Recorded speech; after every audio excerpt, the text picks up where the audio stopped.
नमस्कार. श्री स्वामी समर्थ सर्वांना. आजच्या व्हिडिओमध्ये तुम्हा सगळ्यांचं खूप खूप स्वागत आहे. स्वामी तुम्हा सगळ्यांना कायम सुखी ठेवो ही स्वामी चरणी प्रार्थना करते आणि आजच्या व्हिडिओला सुरुवात करते.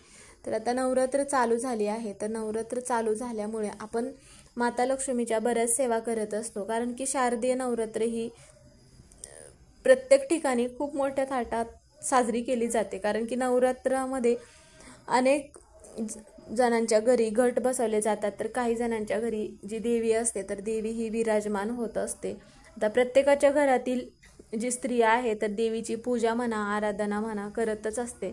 आता प्रत्येकाच्या घरामध्ये देवीची स्थापना झाल्यानंतर ज्यांना आपण घटस्थापना असे पण म्हणत असतो, तर प्रत्येकजण देवीचा उपवास करतो, काही सेवा करत असतं. तर काही जण दुर्गा सप्तश्रुतीचे पठण करत असतात. आता ज्यांना ज्या सेवा करणं शक्य होतं त्या सेवा मग 9 दिवस या नवरात्रीमध्ये केल्या जात असतात.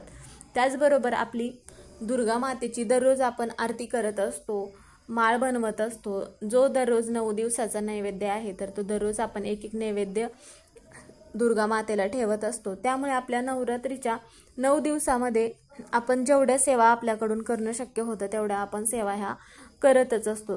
तर काही चुका अशा असतात की कळत न कळत आपल्याकडून घडत असतात, पण त्या चुका होऊ नये म्हणून आपण त्या गोष्टीची पण काळजी घ्यायची आहे. तर बरेच वेळा काय होतं की आपल्या घरामध्ये नकारात्मकता असते.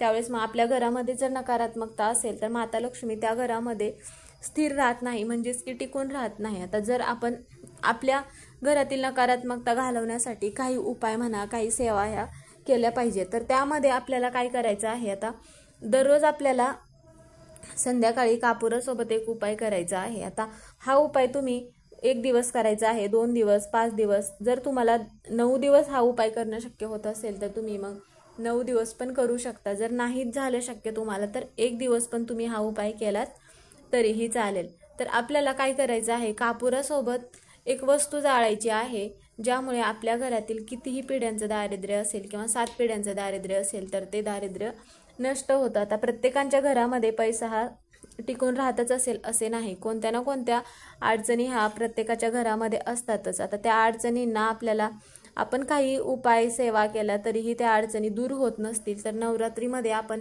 माता लक्ष्मीला प्रसन्न करून घेण्यासाठी आपण काही उपाय सेवा केल्या तर त्याचं फळ आपल्याला या 9 दिवसामध्ये नक्की मिळत असतं. म्हणून मग आपल्याला काय करायचं आहे, कापुरासोबत एक वस्तू जाळायची आहे. तर ही आपल्याला दररोज संध्याकाळी हा उपाय करायचा आहे. तर हा उपाय कोणता करायचा आहे, हा उपाय कोण करू शकतं, हा उपाय केल्यामुळे कोणत्या अडचणी दूर होतात, तर ही जी सगळी माहिती आहे ती आजच्या व्हिडिओमध्ये घेणार आहोत. व्हिडिओ शेवटपर्यंत बघा, म्हणजे ही माहिती तुम्हाला पूर्णपणे समजेल. व्हिडिओ आवडला तर व्हिडिओला लाईक करा, चॅनलवर नवीन असाल तर सबस्क्राईब करा.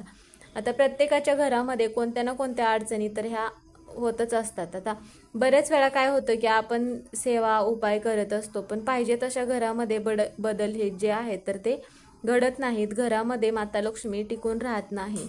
आता नवरात्रीच्या दिवसामध्ये आपण अखंड दिवा घरामध्ये जळत हा ठेवतो, पण साक्षात आपल्या घरामध्ये देवी आपल्या सूक्ष्म रूपामध्ये कोणत्या ना कोणत्या रूपामध्ये आपल्या घरापर्यंत वास करत असते. म्हणून आपल्या घरामध्ये काय करायचं आहे की घरातील वातावरण जे आहे तर ते शांत म्हणा, मंगलमय ठेवायचं आहे. घरामध्ये वादविवाद, भांडणे होऊ द्यायचं नाही, कारण की नवरात्रीचे जे 9 दिवस असतात ते एकदम पवित्र आणि सात्विक दिवस असतात. म्हणून मग आपण जेवढ्या आपल्याकडून जास्तीत जास्त देवीची सेवा म्हणा, आराधना म्हणा करता येईल तेवढी जास्त आपल्याला देवीची सेवा करायची आहे. आता देवीला सर्वात जास्त प्रिय जर कोणती गोष्ट असेल तर ती म्हणजे स्वच्छता असते.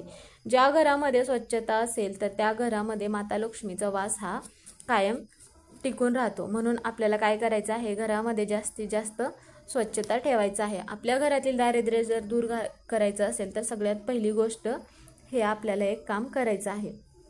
त्याचप्रमाणे आता नवरात्रीच्या 9 दिवसामध्ये गाय असेल किंवा कुत्रा असेल आपल्या दारावरती जर आला, किंवा एखादी महिला असेल किंवा मुलगी असेल तर किंवा एखादा भिक्षुक वगैरे असेल, कोणीही आपल्या दारावरती आले तर मग त्यांना रिकामे चुकूनही पाठवू नका, कारण की माता लक्ष्मी कोणत्या रूपामध्ये आपल्या दारापर्यंत येईल हे सांगता येत नाही. कधी आपली परीक्षा बघितली जाईल हे पण आपल्याला समजणार नाही. त्यामुळे तुम्हाला जे शक्य होत असेल तर ते मग तुम्ही त्या व्यक्तींना खायला देऊ शकता. त्यामध्ये तुम्ही एखादं फळ देऊ शकता किंवा मग तुम्ही थोडीशी साखर, गूळ जे असेल तुमच्याकडे मग ते दिलात तरीही चालेल.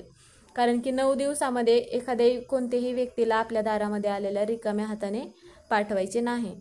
तर मग आपल्याला हा उपाय कशासाठी करायचा आहे, तर हा उपाय आपल्याला सगळ्यात महत्त्वाची गोष्ट म्हणजे की आपल्या घरातील दारिद्र्य नष्ट व्हावे, आपल्या घरामध्ये माता लक्ष्मी टिकून राहावी म्हणून आपल्याला हा उपाय करायचा आहे. आता कापुराचाच का उपाय करायचा आहे, कारण की कापूर जो आहे तर कापूर हा माता लक्ष्मीला अत्यंत प्रिय असतो.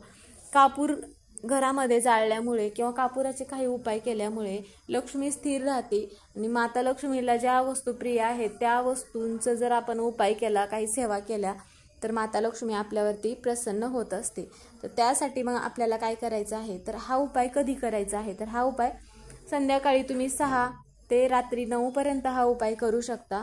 जर तुम्हाला दररोज करणं शक्य होत असेल तर तुम्ही दररोज करायचा आहे किंवा दसऱ्याच्या दिवशी या दिवसापर्यंत कोणतेही एक दिवस जरी केलात तरीही चालेल.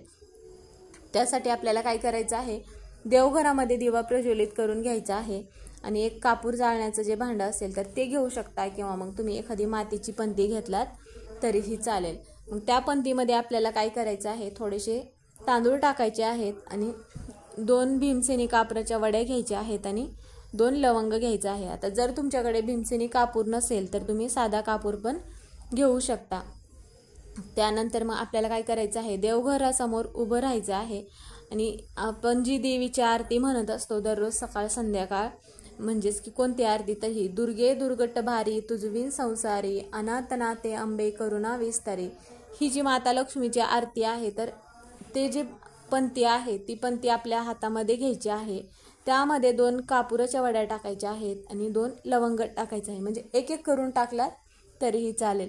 आणि ह्या ज्या वस्तू आहेत तर ह्या कापुराने आपल्याला माता लक्ष्मीची आरती म्हणायची आहे. आरती म्हणून झाल्यानंतर हा जो कापूर आहे तर हा कापूर जळून झाल्यानंतर या ज्या आरतीचा धूर असतो तर हा जो धूर सगळ्या घरामध्ये फिरवायचा आहे. आणि यामध्ये जे 2 लवंग 2 कापूर आपण जाळल्यामुळे काय होतं की घरातील वातावरण तर प्रसन्न राहते, घरातील दोष जे असतात तर ते दोष दूर होतात आणि आपल्या घरातील दारिद्र्य नष्ट होते, घरातील नकारात्मकता पण निघून जाते आणि माता लक्ष्मी आपल्या घरामध्ये स्थिर राहते. आता ज्या घरामध्ये माता लक्ष्मी स्थिर नसेल तर त्या घरामध्ये दारिद्र्य तर निर्माण होणारच. त्यामुळे मग असा हा जो उपाय आहे तर हा उपाय तुम्ही दररोज करू शकता. तर जरी तुम्ही 5व्या माळेला हा व्हिडिओ बघितला तरी पण तुम्ही तिथून पुढे पण हा उपाय केलात तरीही चालेल. आता त्यानंतर काय करायचं आहे, आता त्यामध्ये आपण ज्यावेळेस आरती करू त्यामध्ये राहिलेले जे तांदूळ आहे तर ते सगळे तर जळून जाणार नाहीत. त्यामुळे मग त्यातले जे तांदूळ राहिलेले ते आपण निर्माल्यामध्ये टाकायचं आहे. आणि नंतर काय करायचं आहे, आता 9 दिवस तुम्ही हा उपाय नाही केला तर दसऱ्या दिवशी तरी तुम्ही हा उपाय आवर्जून करायचा आहे.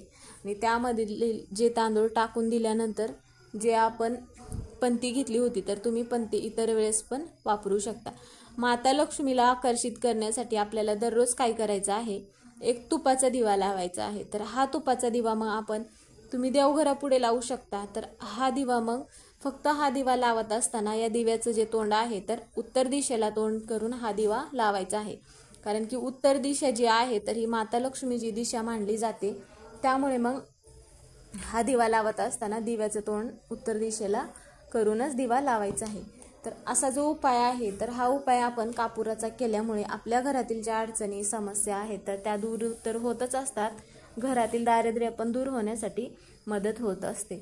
म्हणून मग आपल्याला काय करायचं आहे, जर तुम्हाला शक्य झालं तर तुम्ही दररोज मग जे कापुराचं जे तेल असतं तर ते 2 थेंब तेल आंघोळीच्या पाण्यामध्ये टाकून पण तुम्ही आंघोळ करू शकता. कारण की यामुळे काय होईल की दररोज तुमच्या घरातील वातावरण प्रसन्न राहतं, त्या व्यक्तीचं मन पण प्रसन्न राहत असते. आता बऱ्याच वेळा काय होतं की घरातील मुलींच्या लग्नामध्ये अडथळे निर्माण होत असतील तर घरामध्ये काय करायचं आहे, 6 भीमसेनी कापराच्या वड्या घ्यायच्या आहेत आणि 36 लवंग घ्यायचं आहे. तर ह्या 2 वस्तू मग एकत्र करून आपल्याला घरामध्ये जाळायच्या आहेत. कारण की हे जे आहे तर देवी लक्ष्मीला अर्पण केल्यामुळे म्हणा किंवा ह्या वस्तू आपण घरामध्ये जाळल्यामुळे तर कापूर जाळल्यामुळे जे दोष असतात किंवा पितृदोष असतात तर हे सगळे दोष दूर होतात. म्हणून आपल्याला असं जे उपाय आहेत तर हे उपाय करायचा आहे. त्याचप्रमाणे काय करायचं आहे, आता चांदीच्या भांड्यामध्ये जर तुम्ही कापूर आणि लवंग जाळलात तर आपल्या घरातील म्हणा पैशाच्या कधीच अडचणी निर्माण होणार नाहीत. घरामध्ये सतत पैसा येत राहील म्हणून चांदीच्या भांड्यामध्ये कापूर जाळण्याला जास्त महत्त्व दिले जाते. तर हा उपाय तुम्ही आवर्जून करू शकता. तर आजचा व्हिडिओ हा इथेच संपला. व्हिडिओ कसा वाटला कमेंट करून नक्की सांगा. व्हिडिओ आवडला तर लाईक करा. कमेंटमध्ये ओम महालक्ष्मी नमः हे लिहायला विसरू नका. व्हिडिओ पूर्ण बघितल्याबद्दल धन्यवाद.